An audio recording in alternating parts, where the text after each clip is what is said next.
This is a vital part of surviving SHTF. Hey everybody, this is Michael with Asymmetrical Preparedness. Today we're talking about what I feel is a very key part of giving yourself the ability, the best chance possible to survive an event. SHTF, stuff hits the fan. Collapse, lockdowns, shelter in place, EMP, whatever it may be, calamities, bad things. What is it? Well, I'm going to show you what it is. What I feel is one of the important things. Along with, of course, food storage is important. Food storage is your emergency fund. Water storage, that's your emergency fund. What else do you have? We have to be well-rounded. We have to have lots of stuff going on. We have to work on our fitness, our mental fitness, our spiritual fitness, and our physical fitness.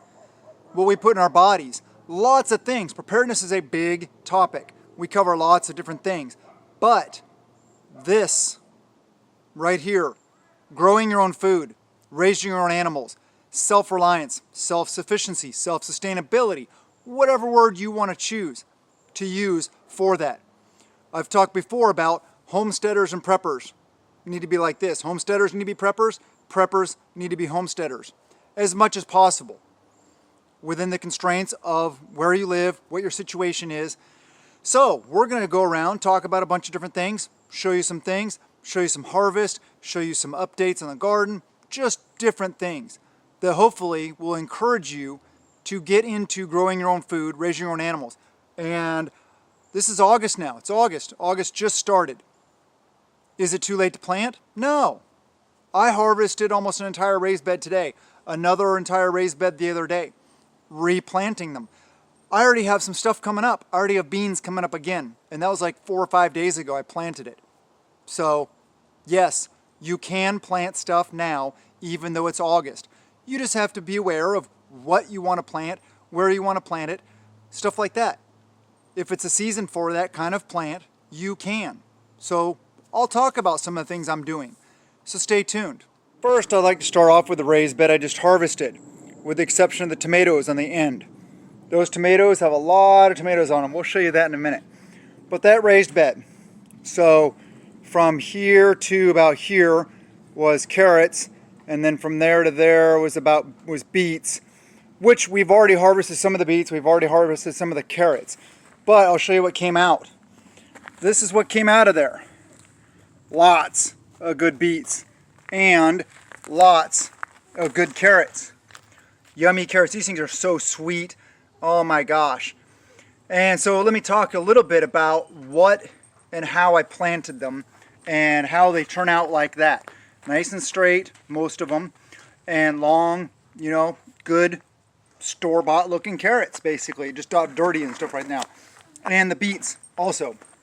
So this raised bed is a mix of 50-50 topsoil and mushroom compost mix. So that is really good, nice, loose soil.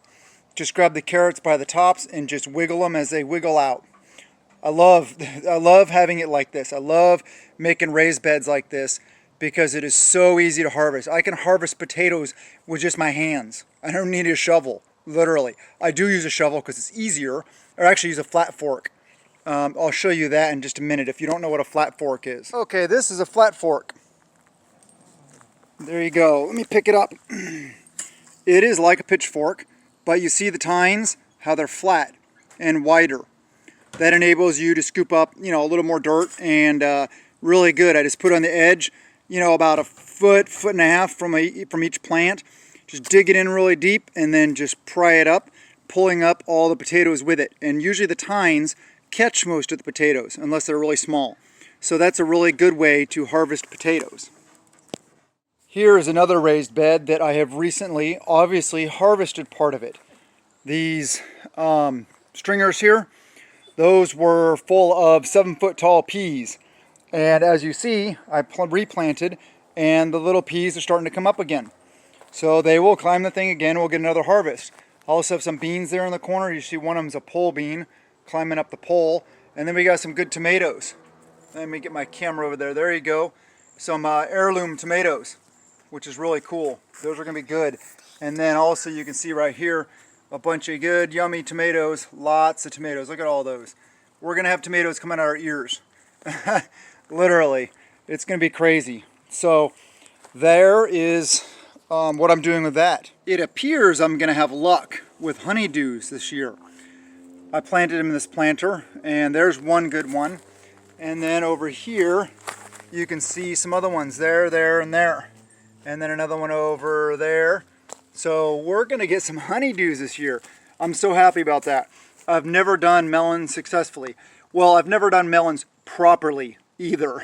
So this time I'm doing them properly, and it looks like we're going to have very good results. So I'm very, very happy with that. We can't wait to enjoy some good.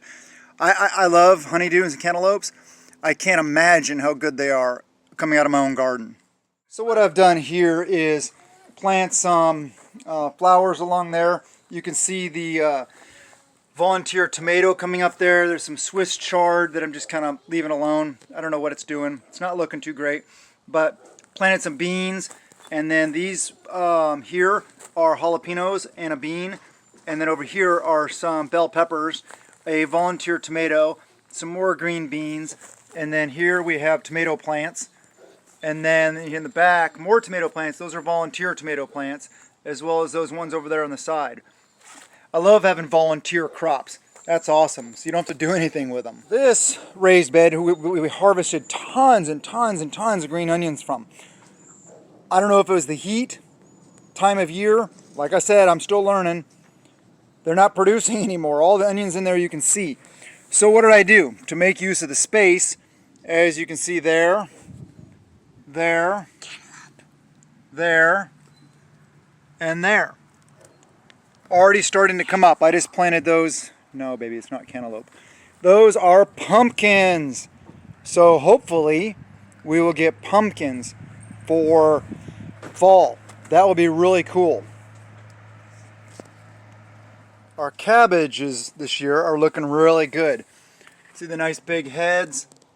Yeah, looking good. That one looks like it might have some bugs in it, but we just cut away the part. It's an organic garden, so you know, it's to be expected. You're gonna get some bugs in it and it'll be okay. Just cut the bad parts out. That's all you gotta do. And then in here I got some radishes and a bean growing just to make use of the space and to get like intermittent crops throughout the year. Over here we have zucchini. Here is a cauliflower. Not really doing much. Those are more cabbage, as you can tell. Cauliflower over here, not looking too great. Yeah, we haven't had very good luck with cauliflower this year. We do, however, have cucumbers, and there's another one over there. Broccoli, and yeah, the all-important garden implements. They're the ones that haul all the dirt around and get all the work done. Some radishes right here to make a room, use the space. As you can see here, also tomatoes. Bunch more tomatoes. Broccoli that's not doing anything but might still. A potato down in there. I already talked about that. Moving on to this raised bed. Those massive, big, huge leaves. That is rhubarb. And getting ready for harvest. This is one of the Jerusalem artichokes. As you can see, it goes up and up and up and up and up and up and up. Yeah, that's a Jerusalem artichoke. So that'll be producing a bunch, I bet. And then in this raised bed, we got a bunch of beans. You can see doing really well. We keep up on harvesting. I'm not counting the caloric value this year to see how much I harvest. I'm just winging it, and we're just eating lots. So we keep these harvested down. We just chow them all throughout the day. We eat lots of fresh vegetables and fruits in our family. It's very important to us. And these onions, I'm just letting them go to seed. Maybe they'll replant themselves. Got a pole bean here that we're getting some beans off of. Here's one I'll show you right there. That's a pretty good size one. I don't know. We may harvest it like this, or we may let it grow to bean form. And then over here, here's more zucchini. Got the good flowers. Nothing growing yet, but it's all over the place. And another one in there. There's some cucumber there. You can see we already harvested one of those today and chowed it. More cucumbers here in the front of this garden, or this raised bed. There's one of them right there. We keep those harvested up also. We just chow them. I just slice them up with my pocket knife as we're out here playing around in the yard and chow them. And then that raised bed is pretty much full of potatoes, except for back over here I got some peas planted along there. I just need to put some stakes up to support them. Here are our onions and our garlic down here at the end. And they're still doing pretty well. The heat affected them, and I found out, like I talked about in recent videos, I wasn't watering enough. So they're starting to come back and be a lot more healthy. This is the other thing I'm very, very proud of. Yes, very happy about. Somewhere around here, there's a little tiny one, but right in here is hidden. There we go, cantaloupes. Oh man, like I said about the honeydew, I'm so excited about these. That'll be so good. And then next to that, I gave space. These containers used to be touching, but obviously as these things grow over the sides and the sweet potatoes here grow over the sides, they needed more room. So sweet potatoes, also another thing I'm really proud of and really happy about, because our weather here limits our capability to grow sweet potatoes. And I haven't had luck in the past, so I'm doing much better this year. I'm really hopeful of that. And here's another one of beets. We're going to let these go a little bit longer, let them get a little bigger. As you can tell by the leaves, yeah, sun, heat, and possibly underwatering. This is the raised bed I mentioned kind of at the beginning also, how I harvested all the potatoes out of it. There were potatoes all in this side of it, and then there were peas. As you can see, them all coming up again. Those were going all the way up this post. They were about 7.5, 8 foot tall, and we harvested them, pulled them out, and yeah, replanted. So we'll get a second harvest. And then all these planters of potatoes are still doing really well. Oh, I hate these stupid things. It's in the nightshade family, like the same as sweet potatoes, but it's a weed, it's a vine, and it wraps its way all around the plants. I hate those stupid things. I pull them out all the time. Here is the jungle area. As you can see, the corn that goes up and up and up and up. Yeah, corn is doing really good this year. I'm so excited. Tomatoes over here. This raised bed is just filling out really well. Cucumbers, peppers. Peppers are doing really well here, over here. Gonna grow a lot of them. As you can see there, we got a big zucchini, needs to be harvested. We just have so many that it's hard. We need to start doing some more canning and stuff like that. There's another one right there. So yeah, and these are doing really well. More potatoes. And the corn, here you can see the ears of corn are looking really healthy, really good. Over there's another one, that's a big one. Over here, yep, that one. Here's a close-up of the tassels. Yeah, we're going to be enjoying ourselves some corn this year. And then moving back out of the jungle, over here, down here we got some more yellow cookneck squashes that we already harvested a bunch of them. So these are just some more, they're, keep on growing. And this is another zucchini plant. Let me see, there's a big zucchini ready to plant, or ready to harvest. And then a bunch more will be coming in over here. So one trick I learned is these big huge leaves, well, if you get too many of them, just cut them. That's why you see some cut ends, like right there is a cut end. Cut them so that the wind and everything and animals and bees and all this kind of flying things can get in there. And of course I forget. Pollinate them. Yes, get in there and pollinate them. Here's our raised bed of Jerusalem artichokes also. They go up and up and up and up and up and up. That is probably about 9 foot tall. See, my corn is about 10 foot tall. So this raised bed of Jerusalem artichokes, here you can get a side view, is awesome. Yeah, that's the jungle area. All the Jerusalem artichokes in the foreground, and then the corn in the background, the big squashes. The plum tree we thought was going to die, trimmed it all back, and is doing awesome. And then there's another little plum tree here. It's hard to tell with the blackberries in the background, but this is a plum tree also. And our new little garden area, as you see, a bunch of potatoes. And around the edge, I think, I wish I could remember if these were cantaloupes or pumpkins. that we planted along the edge here.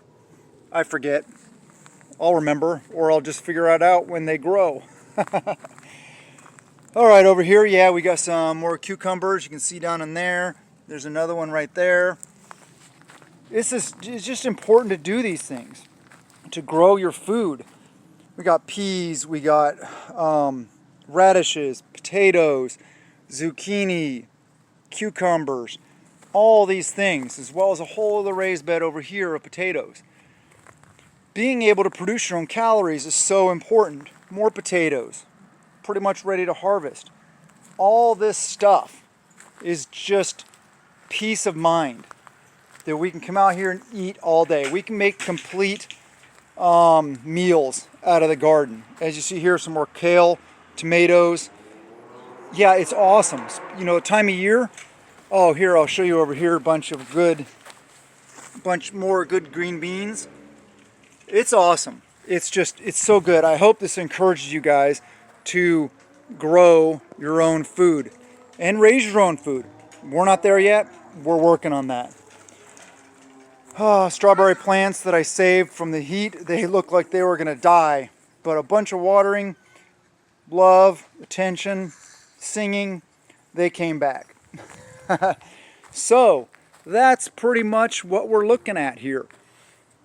Don't forget, it's not too late to harvest. Or, it's not too late to plant. I hope after seeing all that it motivates you. Like I said, it's August. It's not too late to plant and harvest. Yes, yeah, I make mistakes. It's okay. I don't edit, I don't reshoot. Other than that, you know, other than the transitions between the scenes. Please do these things. Make your mistakes now. That's a big part of it. I make mistakes gardening all the time, yet still look at my garden. It's awesome. It's wonderful. It produces a lot of food. Last year, this year we added, 2 more raised beds, a bunch more containers, which I've since transplanted into other beds and did away with the containers. But we probably added another 25 to 30% onto our garden as far as size. And last year we produced almost 1 million calories. That's food for a person for a year, for one person. Now, we have more than one person in our household, I get it. We're not to the point of providing all of our food. And because we don't have proteins, animals, yes.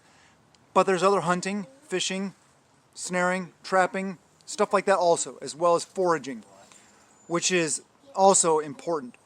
Actually, talk about foraging today on our prep of the day, so check that out. Please do these things.